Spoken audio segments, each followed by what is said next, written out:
The monster from the deep. I am Professor Aronnax. My job is to study everything dead or alive under the sea. I see beautiful and ugly things down there. But there is one strange experience that stays in my mind like a nightmare.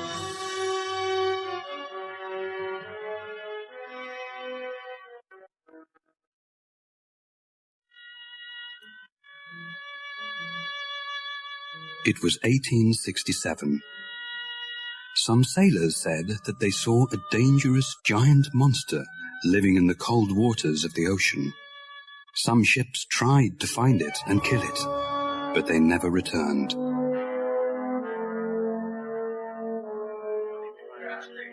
People said it looked like a whale. It was 300 feet long. Water came out of its back. It was like a big underwater explosion. The largest whale was only 180 feet long, and if these men were right, this was even larger. I was famous because I was the writer of a book called The Mysteries of the Great Ocean Depths. When the captain of the American ship, the Abraham Lincoln, decided to leave and look for the monster, he asked me to go with them as an expert. The idea was very exciting.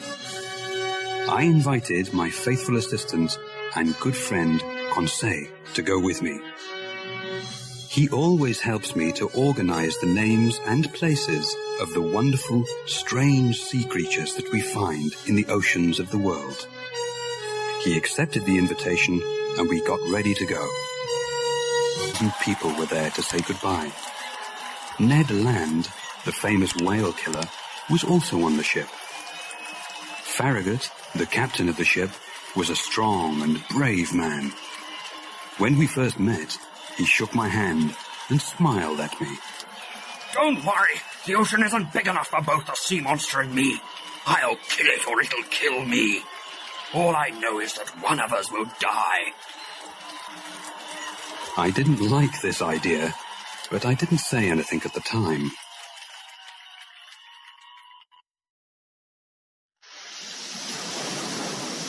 We sailed for 3 months, and we never saw the creature once. The men wanted to find and kill the sea monster, but after all this time, everyone on the ship started to believe that there was no monster. And then, it happened. It was nighttime, and we were 200 miles off the coast of Japan, when suddenly, Ned Land, the harpooner, cried out, There it is! Don't lose it! I want it dead or alive! The men on the ship began to run and shout.